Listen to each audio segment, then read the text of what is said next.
we're going to get started on standard form. Now, we've done a little bit before, and some of you might already know it, some of you might not. So let's take the time to actually review the rules. I'm going to write all of the rules and such on a separate piece of paper, as you can see on the side, because I know that's going to help me. And plus, that's a study tactic. So standard form is always written in this format. AX plus BY equals C. I always have an X and Y in my equation, especially in standard form, unless it's a special case.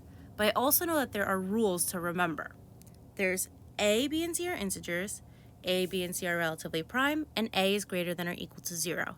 So when it means A, B, and C are integers, it means I have positive numbers, negative numbers, meaning whole numbers and their opposites. I do not have any fractions or decimals, right? Integers. Think about what that word means. Then I have A, B, and C are relatively prime. So the coefficient of X, the coefficient of Y, and the constants, those three things, cannot be divided any further aside from 1. Like if I have a 2, a 4, and an 8, well, they all have 2 in common, so I can divide that more. But if I have a 1, a 4, and an 8, well, I can't divide that more because the 1 can't be divided even more. If it is, I'm going to get a fraction, and then it doesn't follow the integers rule, right? So be careful. And then A is greater than or equal to 0. Now, a part that many people start to forget when A is greater than or equal to 0, they forget that A can be equal to 0, right? That's why special cases are okay when we write them in regards to standard form. So we'll see why in a bit. Now, let's practice a little. So the equation below is not in standard form, and they want us to write it in standard form. Well, if I look at the negative 4x minus 2y equals 3, it's in ax plus by equals c. But I notice that a is not greater than or equal to 0. So I'm going to multiply everything by negative 1. Right? That's going to allow me to make that negative 4 into a positive. It's okay if the others are negative, right? Like that doesn't matter. But that rule that a is greater than or equal to 0, we have to make that true. So my final answer is 4x plus 2y equals negative 3. Check my rules now. Are a, b, and c integers? Yes. Are a, b, and c relatively prime? I've got 4, 2, and negative 3. Yes, it is. Is a now greater than or equal to 0? Yes, it is. Check that off. So I followed everything. I followed my 3 rules, and I followed the format it wanted in. So I'm at my final answer. Boys and girls, a good key is to follow those rules every single time. See if you can check them off every single time. I know it's annoying, but it's just going to help you remember them and check them and make sure your answer is correct. So go ahead and solve the next one, the 4/5 x plus 2y equals 3. You can pause the video. You can try and beat my answer to it. I'm going to put my answer here so then you can check it here at the end, okay? So just do what you want to do. Advocate for yourself and try and figure it out. The answer for this one's going to be 4x plus 10 equals 15. Now remember, you want to clear that denominator. So you're multiplying everything by 5, right? Because that a is not an integer, and that's your goal. You want to make it so that 4/5 goes away and it's cleared. Think about clearing a fraction. Multiply everything by 5 so that denominator goes away, and that'll get you to your answer. Other times, you might be given equations in a different format, and then you have to write it in standard form. But again, this is just like playing around with the numbers and saying, okay, am I following the rules? What rules am I not following? What do I have to change? So now we're given it in SIF, right? Slope intercept form, and we want to change it to standard form. Right now I have y equals negative 1/2 x plus 3. So let's try and think about that. I want to get all the variables on one side, right? Because it's not in the ax plus by equals c format. So get variables on one side. No idea why I wrote one sides, but on one side. So let's do that. Let's add 1/2 x to both sides. Let's bring it to the other side. Now, when I rewrite my equation, I'm going to have x and y on the same side. I have 1/2 x plus y equals 3. So make sure when you do this, you're following all of those rules. All right, now my second part is it in ax plus by equals c? Yeah, it is. All right, so it's the format I wanted in. Now I have to go to my rules. Check my rules.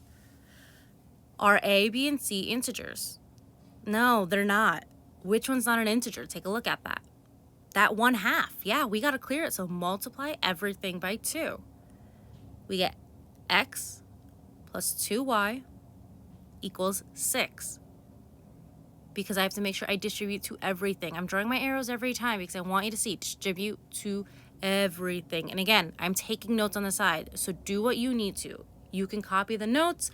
You can decide to take a screenshot, whatever you want to do, right? Videos give you so much of an advantage. So if you are multiplying, so if I am multiplying, distribute to everything. Do not forget any term. Do not forget any constant. Whatever you're doing, distribute to everything. So go ahead and try the guided practice. The y equals 3/5 x minus 4. Pause the video, do what you want, solve on a separate piece of paper, whatever you want to do. I'm going to provide you the answer so that this way you're going to be able to check it.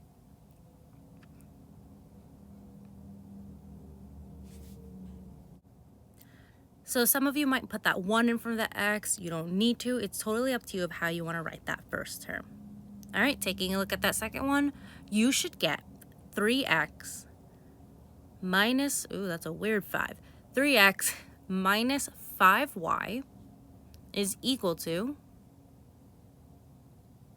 20. If you look at that 3, -5, and 20, you can't simplify them further. So make sure you're checking all of your rules as you go along. Again, I know it's a lot, but let's go to the next part. Another way you might get it is in point slope form, right? PSF. We've dealt with those before.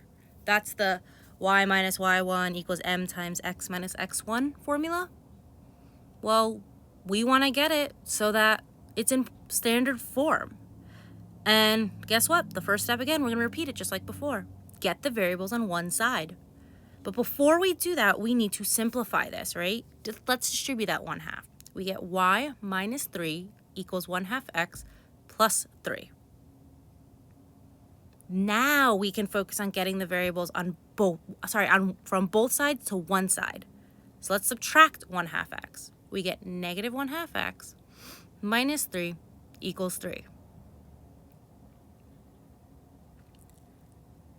Now we want to make sure that ax plus by equals c is the format we want it in. We want to make sure that all the constants are on this one side, right? We have variables on one side and then we have constants on the other. Now remember, constants are numbers with no variables, right? It's just the number, no variables attached to it. So we're going to add 3 to both sides. We get -1/2 x. Oh, who caught my mistake? Take a look at that.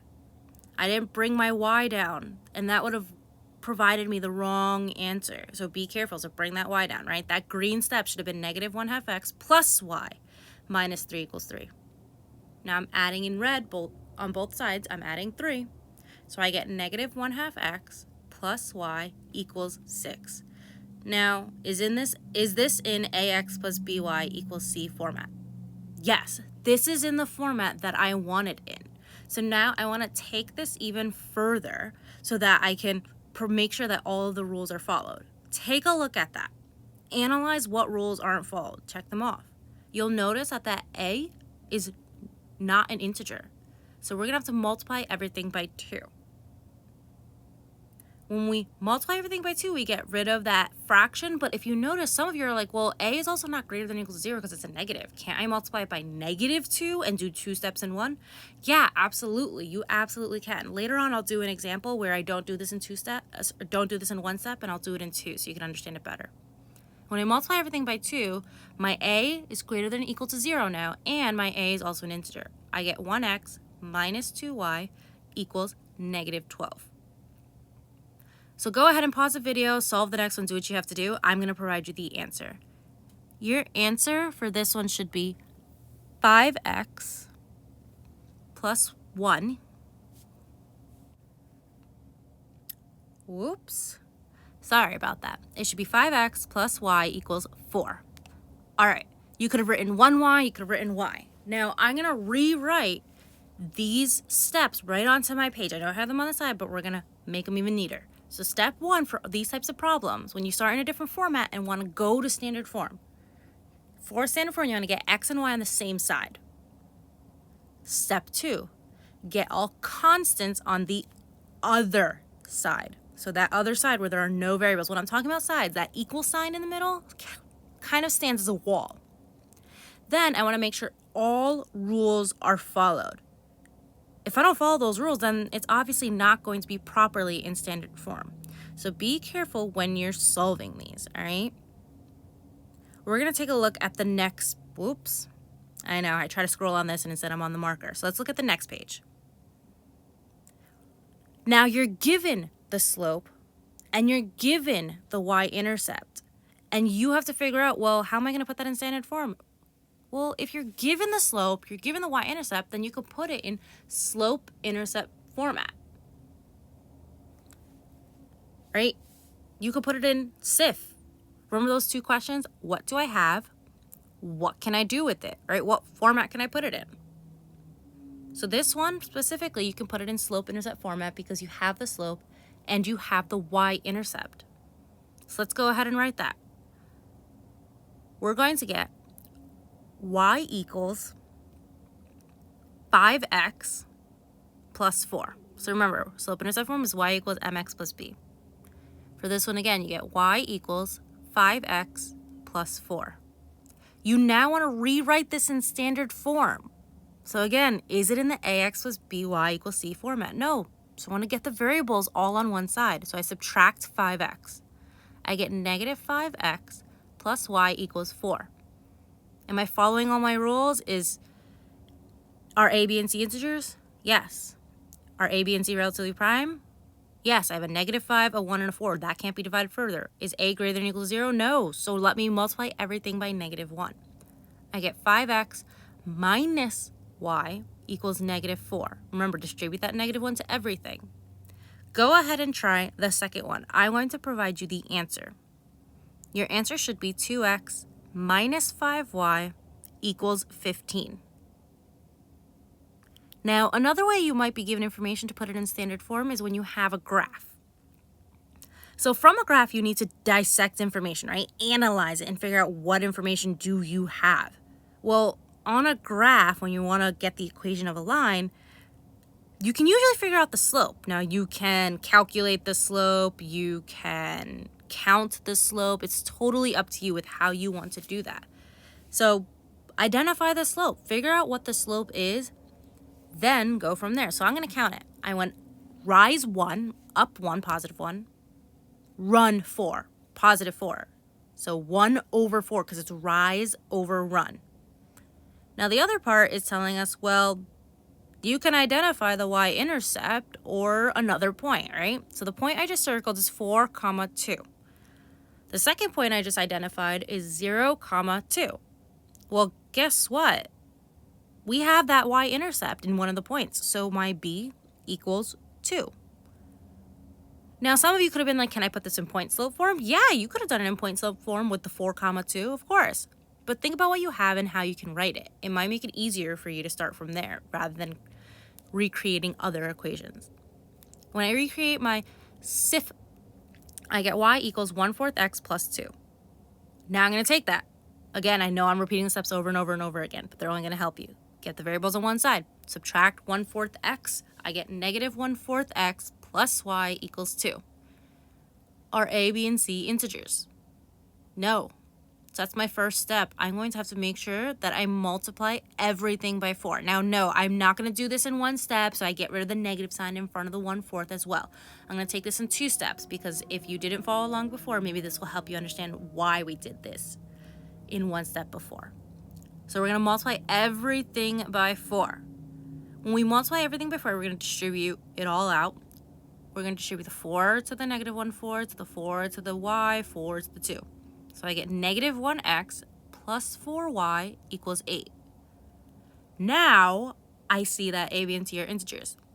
A, b, and c are relative prime. I have a negative 1, a 4, a 8. They cannot be divided any further other than by 1. But guess what? That a is not greater than or equal to 0. So I have to fix that third rule. I have to get rid of that negative sign in front of the 1x. So I'm going to multiply everything by negative 1.